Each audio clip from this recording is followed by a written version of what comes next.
Cool. Ready to roll? All right, let's hit it. Feels right. Here we go.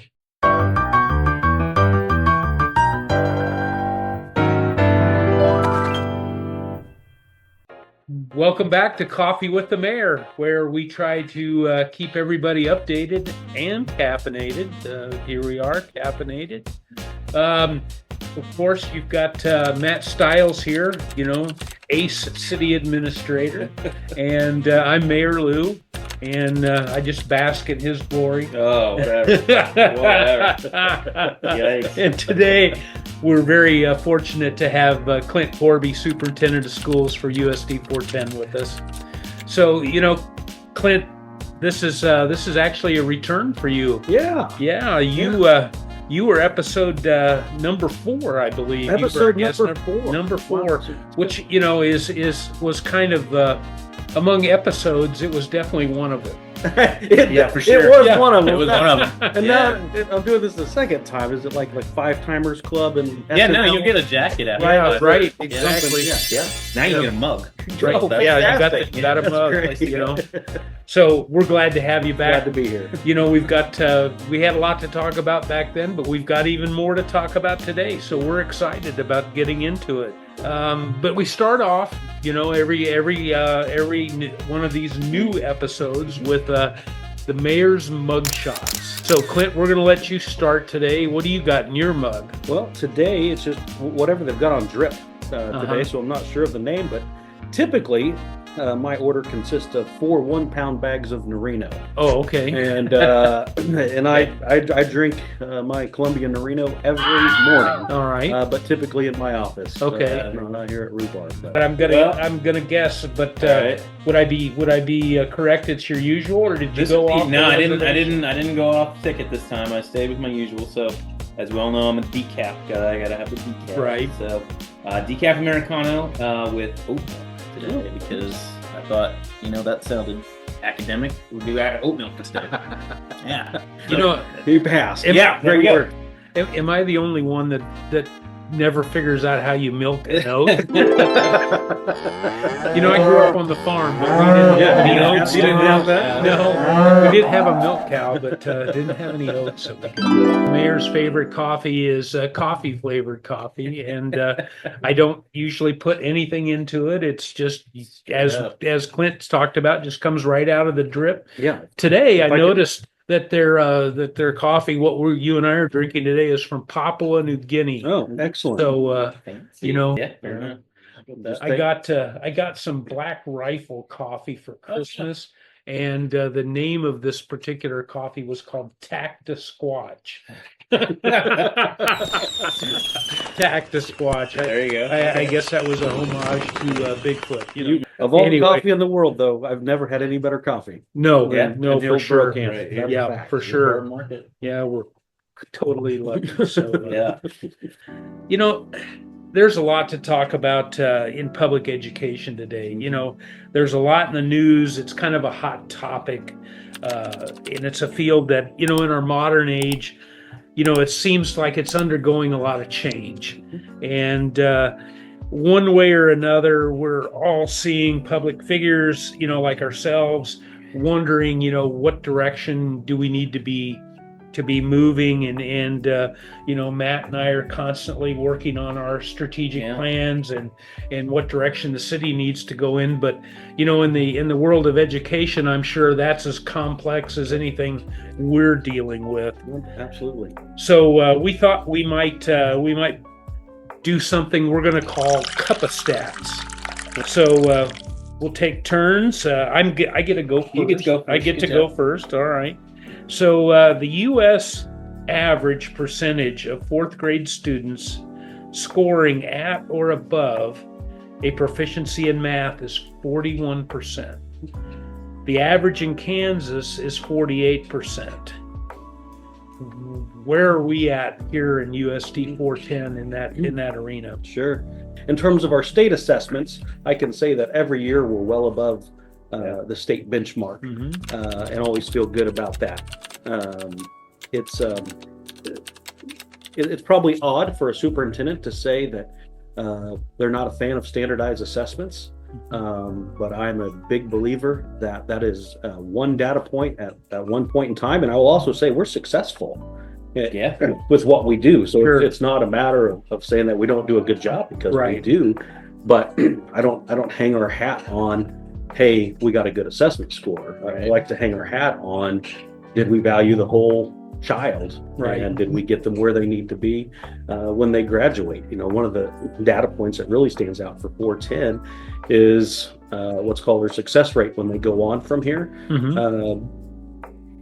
We have 71% of our students that go on to get post-secondary, not just degree, but a certificate or anything, get that second piece of paper, get that second piece of paper, so that way they can set themselves up for whatever they want to do. We've had years where we have, in 2022, for example, a 100% retention rate from when they went freshmen in college to sophomores in college. 100%. Wow. Right. Okay. And so when you talk about national averages of being like 50% of students drop out, we're not there. Our kids are, that's amazing, are going off and doing amazing things. And kind of follow up to that, what barriers, you know, and you talked about standardized tests, but what are some of the barriers that students, teachers, and even administrators at USD410 overcome to achieve a higher level of academic proficiency? So to have that kind of success, it can't be easy. I mean, there's got to be some things. Challenges day after day, you know, everything from making sure that there's certified teachers out there that come in and that want to teach in Hillsboro. One big thing right now across the state of Kansas is chronic absenteeism. And the definition of that is if you miss 2 or more days of school per month. And you say to yourself, well, if you miss a couple days of school per month, that's not a big deal. If you miss 2 days of school per month over your career, you will miss over 1 year of education by the time you graduate. A year and a half is about what it comes to. And so we have to change our mindset. Like we can't educate them if they're not here. Right. And so here in Hillsboro, our chronic attendance rate is 16%. So that means 16% of our students miss 2 days of school or more per month. The state average is 20%.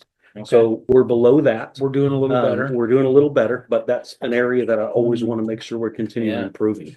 I'm gonna put my smart person glasses on. There you go. I'm gonna need some of those. Well, we gave you homework. Something you should always give a superintendent, a little bit of homework there.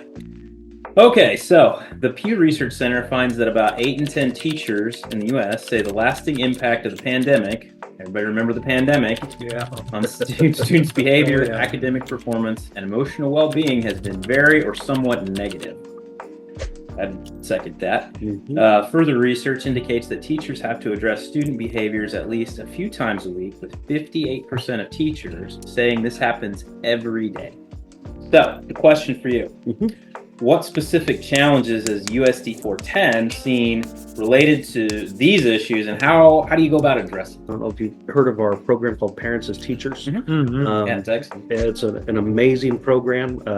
Those of you watching, if you have a young child that you want to get set up and see if they're making progress, reach out to us, and we'll make sure we'll get you hooked up with that organization, because they just do tremendous work. You know, some things that we've done since COVID. We've implemented tutoring programs after school. We have quite a bit more summer offerings, which we're still continuing. Even this summer, right? Some good things came out of COVID in terms of how we did some things and offering that more support. We partner with Prairie View in our schools and make sure give our kids that social emotional support. You know, and the one thing I would say, this as any advice for new parents as they're coming in, and I take this from my parents as teachers, folks. I've got to spend quite a bit of time with them, and if parents can do 3 things, and every day, if you play with your child, every day you talk with your child, and every day you read with your child, every day, even when the day was hard. I mean, and we've got them, and you might be a single parent, a working parent, right, where that time just doesn't allow, but prioritizing that pays dividends everywhere. All right. So I guess here I'm going to go again, and I'm going to try to do it right this time. Sorry, Callie. But according to the 2024 study conducted at the Annenberg Institute at Brown University, there are an estimated 55,000 vacant full-time teaching positions in the U.S., with Kansas contributing 1,628 to that number. Florida has the highest demand for teachers with 5,294 vacant positions. That's hard to believe, so many people moving there. And Utah has the lowest with only 37% positions. 37. Oh, 37 positions. No, 37 vacant positions. 37. Just Yeah. 37. In the whole state. That's All of amazing. Utah. Yeah. So with a wide-ranging teacher shortage, what support systems are in place for the new or inexperienced teachers to ensure they succeed in the classroom? This also ties, of course, into teacher retention and alumni attraction. All of our new teachers are assigned a mentor, and Okay. so for 2 years they have a mentor assigned to them, and they have specific topics to talk about, be that curriculum or student behavior or reporting. You can go down the list, but I would say where we shine in 410 is all of the informal mentors. Right. We have a very veteran staff Yeah. overall, and people are always willing to step in and help, and not just enough to get by, but what do we have to do to make it great? And that continues to be why we have so much success. And the things we do is just that level of this is going to be great, and how are we going to do that?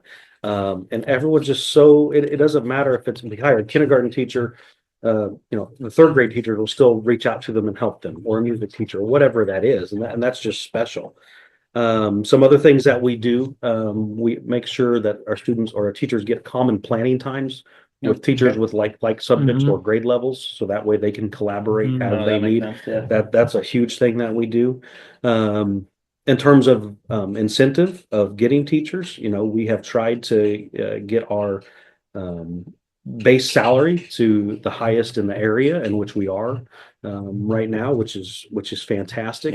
With that, also there's what's called the teen incentive program, and so one of the things that we're doing with that is if a student graduates from either from Hillsboro, Marion, Peabody, Center, or Harrington, or the schools that make up the teen network, there are financial incentives if they come back here and teach after graduating within 3 years. Nice. And so just to get them to come back to the area is something we purposely, we had a lot of people going off and then going and taking jobs elsewhere. And so we said, okay, well, what can we do to get them to come back? And the other thing that we really focus on to help get great people is we start the process of looking for a teacher significantly earlier than we've ever done before.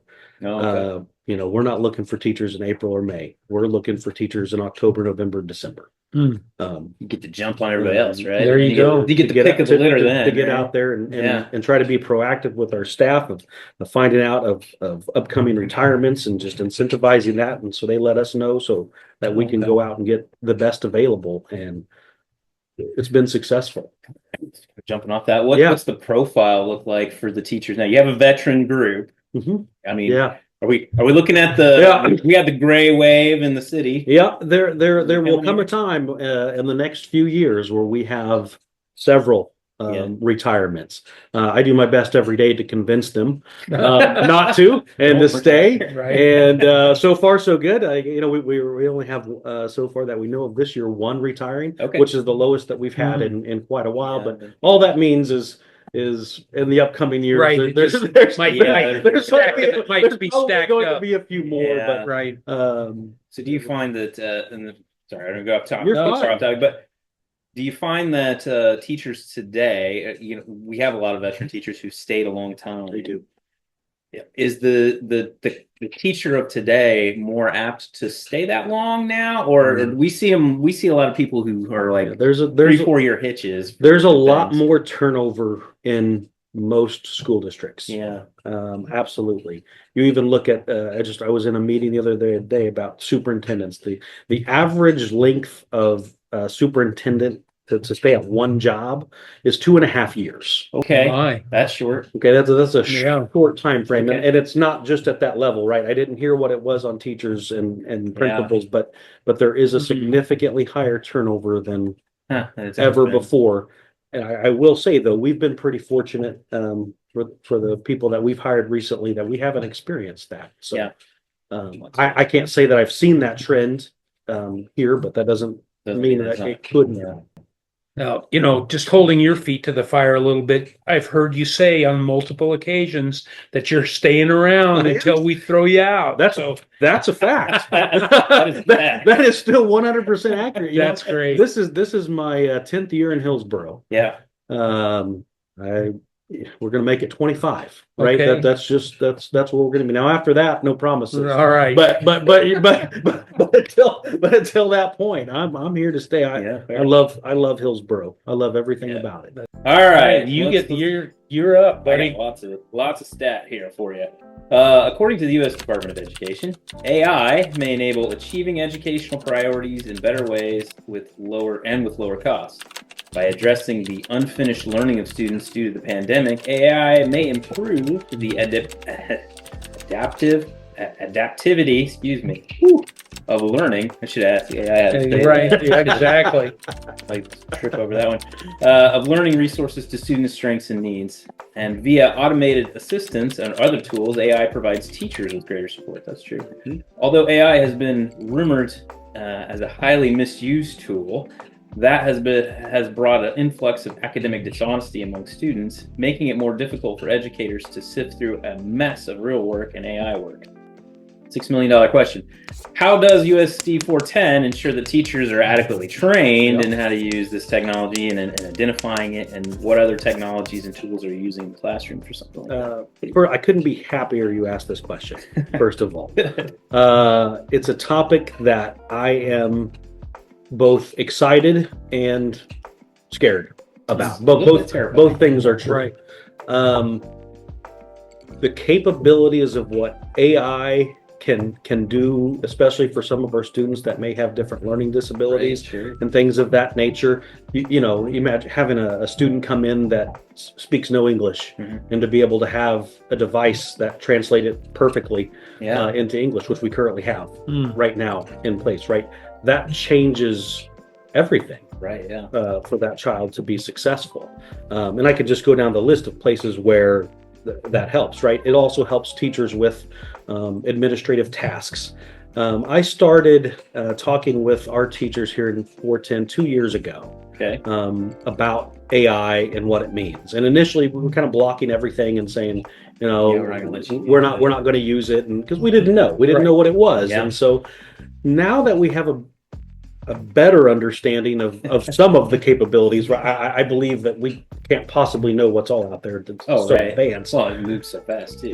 So fast. I mean, what it was a year ago compared to today are night and day. You know, you can sit there and you can have your AI detectors and all that stuff. Well, now there's AI that gets around the AI detectors, right? So all of that is not going to matter. What's going to be important is that we figure out as teachers and our staff how it can benefit us and how it can benefit student learning, but then also how do we effectively teach students how to use it? Because it's a tool. It's going to be there. And when you look in the workforce right now, people are using AI across the board. And so we, in my opinion, it's part of our burden to help. While there's no standards or anything like that out there on that, we want them. Our goal every time is to make sure students are ready for the real world, right? Whatever that is. And well, whether we like AI or not is neither here nor there. Right, yeah, it's here. But it's here. And so for us, what we're in the process of is actually developing a framework of what AI means to me and what does it mean for privacy, and how do we make sure everything's in place that it needs to be, and it's not just this free-for-all. I went to a AI professional development. There were 6 of us in a room. That was it. That went to this, and it was the best PD I ever received. That everyone in the state should receive. I'm actually in contact with them about having them come next year and do some things for our staff to really wrap our heads around it. So it's here. Yep. We can't just bury our heads No. with what AI is doing. The other thing we can't do is just do what we've always done. Right. That's not going to work. We're going to have to adapt and adjust, and it's going to be scary, and it's going to be hard. It's going to be all of those things, but I believe we'll be successful doing it. Yeah, yeah. We see it. You know, I teach a couple courses at Wichita State, the Wichita State University. Woo shock. And we've had the AI check tools, you know, for digital submissions for a long time, and I've found that that's not particularly helpful. No, it's not any longer, and that's where, from an education standpoint, we need to be having our projects and things focused that real world learning that an AI detector doesn't even matter. It's not going to matter about that. Yeah, that's we use it. We've got it. Of course, I use it, and you know what.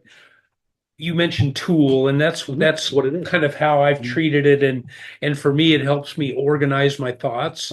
Because I will input, you know, what I would like it, and you know, frame different nuances of it, and then it will put it back to me, and then I like to edit it. You know, it really helps me focus and boil it down to what are the important thoughts that I want to convey. You know, and AI won't replace people, but people who can use AI could replace those jobs if you can't. Right. Of how it can make you successful. Yeah. So it is something that, regardless of what line of work we're in, using it to help is, I think, a must. Yeah. Huge. So we'll go to the last question for me, and that's according to the Pew Research Center, 72% of high school teachers in the U.S. say students are being distracted by their cell phones in the classroom, and that it's a major problem. What strategies, and I'm asking this kind of tongue in cheek because I have a good idea as a grandparent guardian what that is, but what strategies or policies are being implemented to address this challenge at USD410, and how do you balance the need for technology and education with the desire to minimize distractions? You bet.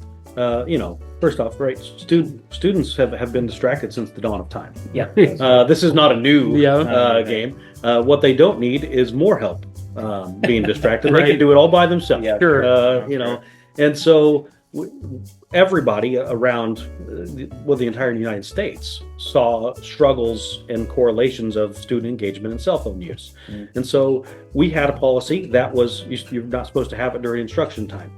Well, you know, these phones are designed to get your attention. And if they're on your person and it buzzes or beeps or whatever, that dopamine goes off in your head and you think, I have to check it. Right. And even if you're looking right at the teacher and that buzz goes, you are now distracted wondering, what is that?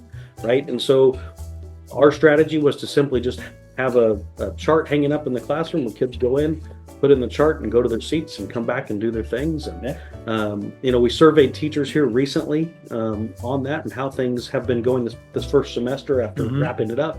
And, you know, 76% of teachers said there was a dramatic improvement of engagement. Okay. Wow. There you go. That's 76. I have to tell you that my grandson, who's a senior, when facing this at the beginning of the year, said, Papa, I need you to run for school board. We can't have this. We can't have this new policy. And, you know, today I haven't heard a word, word one from him complaining about it. And I'm not going to say that every student loves it, but I will say that most students now understand the why and what that was. And so, but yeah, it just made me smile because, you know, he was so adamantly opposed going in. A lot of people were. Yes, those things are like crack cocaine. Well, but they're literally designed to be addictive. I know. So they make you think, I can't survive without it. Right.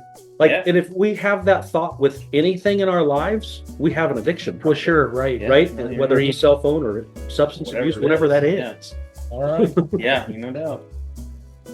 All right, I get the fun one. You get the last one here. Last word on the Cuppa Stats. Here we go. It's a hard reality to face, but unfortunately, it's also the world we're living in. According to the CNN article from December 16 of 24, there have been at least 83 school shootings in the United States in 2024 alone. Since the pandemic, there's been a stark increase in school shootings, with 2021, 22, 23, and 24 all setting records since at least 2008. And there have been 4 school shootings in Kansas since 2008. So considering school shootings continue to grow, it's a concern for everybody. How's the district addressing safety and security in the wake of the trend? First of all, I will say that I absolutely hate the fact that we are sitting here having this conversation. Yeah. Because A, you need to ask it. Mhm. Yeah. It's a fair question. But B, that it's happening so frequently that it's on our minds. Yeah. I can tell you that there is not a day that goes by that I don't wake up and it's not one of the first thoughts you have Right. of what are we doing to make sure everybody's going to be safe today, and not necessarily from a school shooting, but just in general, Just in general, yeah. right? That is my number one concern every single day. You know, when I'm sitting in my office and I hear those buses leave. Mhm. All right, here we go.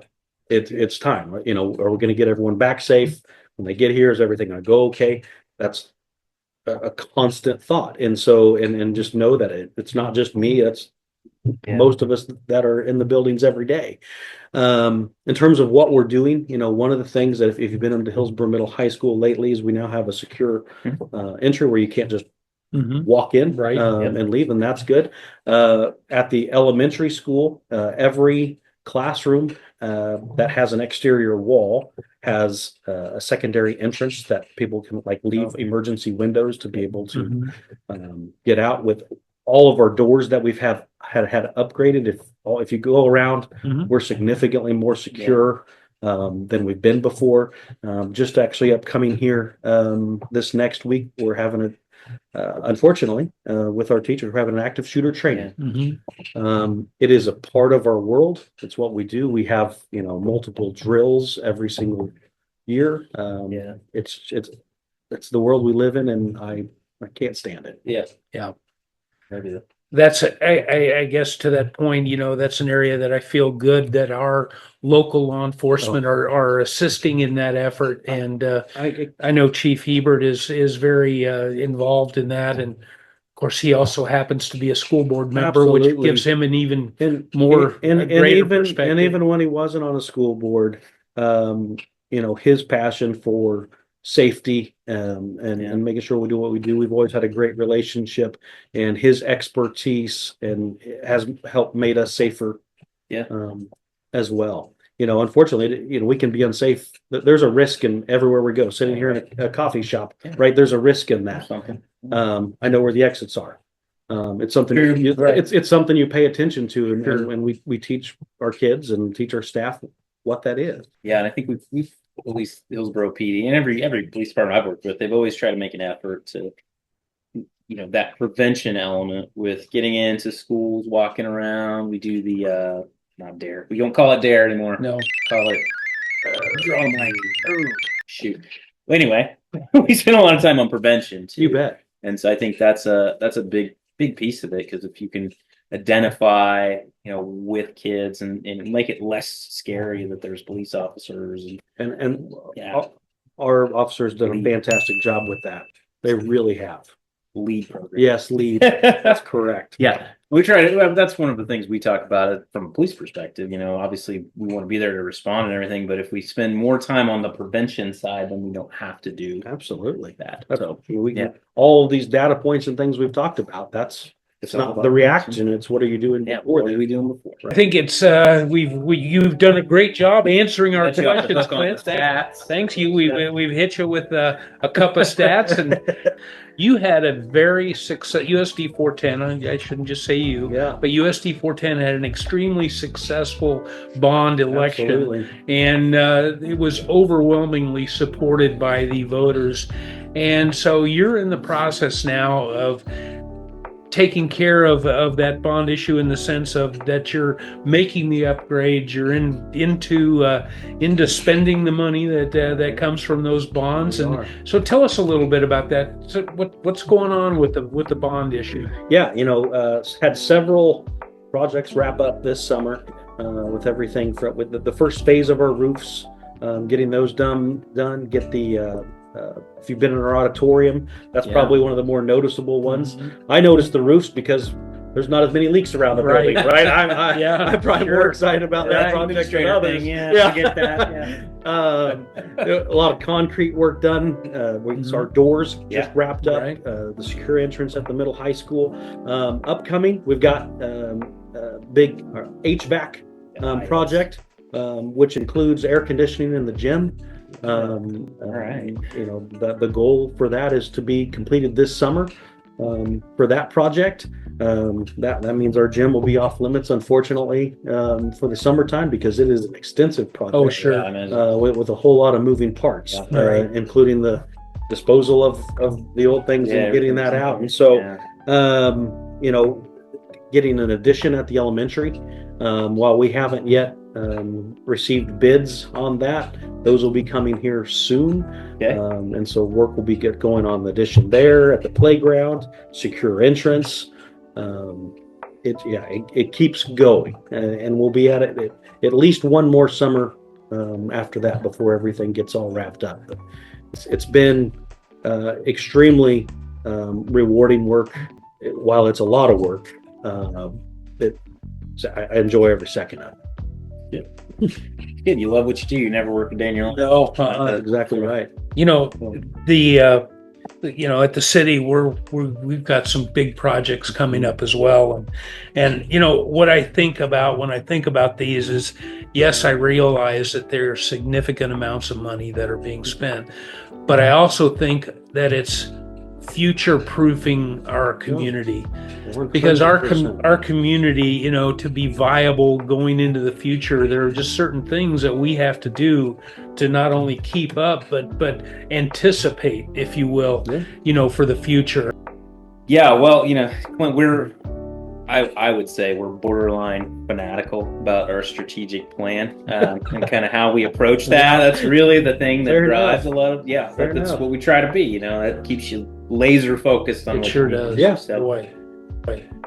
How does USD410's goals shifted since you started with this bond project and thinking strategically long term? Where's that put us? It doesn't change our goals, right? Because in regards to facilities, for example, right, we have a facilities goal. When you have 3-4 city blocks of property, there's always going to be something else that we need to make sure that we're putting attention to. What the bond does allow us to do is to be able to set back more funds, so when these long-term things come up, we can make those happen down the line and not have to go to taxpayers for an additional bond. So it really opens things up for more flexibility. So it's a good thing. I think good financial planning is always the trick with that. Absolutely. So what are you most excited about of all these things? There's got to be something that's really near and dear to your heart of the bond projects. Well, no, anything regarding USD 410 in this coming year of 2025. I tell you, every single day, not every single day. Today I missed it. I get to go over to the elementary school and I do bus duty. And you might say to yourself, that's not very exciting. Right. It's actually usually the best part of my day. Yeah. Because spending time with our kids and our district, and just making sure that I'm doing everything I can so they're prepared for the future. It literally every single day can put a smile on your face. And one of the things I always love learning, each year our seniors earn hundreds of thousands of dollars worth of scholarships. Right. I know what the record is. I want this class to beat that record, right? Every time. And so whatever that is, just so much hope for what we're doing every day. Very good. So I think that about going to wrap it up today. Yeah. Well, I give you an A. I think. Fantastic. Yeah. Well done. Well done. Well played. Yeah. Very, very well prepared. Thanks, Clint. You bet. We're just very appreciative of not just you, but your staff. And I guess I wanted to give a shout out to one particular staff member. And there's always a risk when you're highlighting any individual, but we have a bunch of great. You certainly do. But was at the basketball game last night and just really super appreciate what Jasmine Colley's doing with the band. And I got to tell Absolutely. you, she's really enthusiastic, and you can just tell those kids are responding to the instruction that she's giving, the direction she's giving, and so shout out to the Yeah. Trojan band. Wow, Absolutely. You They did a great job. We moved the location of the band. I noticed that. Yeah, And that has actually really helped with just the amplification of Mhm. everything. That was Oh, one okay. of her ideas. She said, "Hey, I think we want to try it over here, and here's why." I said, "Okay." She was right. Right. She knows her stuff, and she does a wonderful job. yeah, she sure does. But just one of many, and Yep. so not in any way detracting from anything I else. can go down the anybody list. else is Yeah, doing. I can go down the list. But I did want to give her a shout out. Great. I enjoyed being in the band when I was in school, and our music programs have always been an area of strength for us, as Yeah. well as our educational. My son's in the band, so he was playing it last night. Right on. He Yeah, loves it. that's So fun. We always give our guests an opportunity to plug their social media or their website. For people that, but seriously, I mean, because I use it all the time. I mean, USD410 has a very interactive and do. kind of engrossing website, and you guys have done We a do. We great have a job. nice website. My admin team does an excellent job on Facebook and really highlighting the Mhm. things Yeah. going on. Really giving an inside look. So yeah, check those out. But also, come for a visit. Yeah. Come see what we're doing. We always love showing off what we do great, and it'll take a while. So you're going to need some time on your Pack visit. a lunch. Yeah, We're gonna need it. Well, So where do you go to find it? First Yeah. of all, what's the Yeah. So what USD410.net, Okay. and then on Facebook, just put in USD410, and we'll be There you there. go, right? Yeah. Yep. Nice. Go Trojans, right? Yeah, right. for sure. Go Trojans.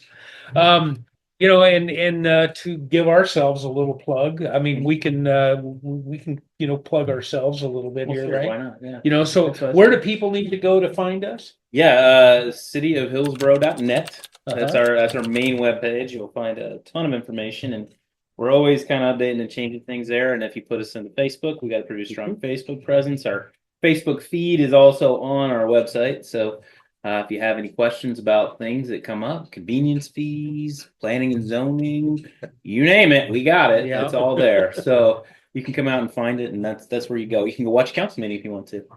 What about Coffee with the Mayor? Where are we Coffee gonna with the go to Mayor get also Coffee with the on Mayor? that. It's on our YouTube channel, so you can go out YouTube? Yeah, we are on YouTube. So how do you get to YouTube channel? YouTube.com Okay. / City of Hillsboro KS. I believe it is.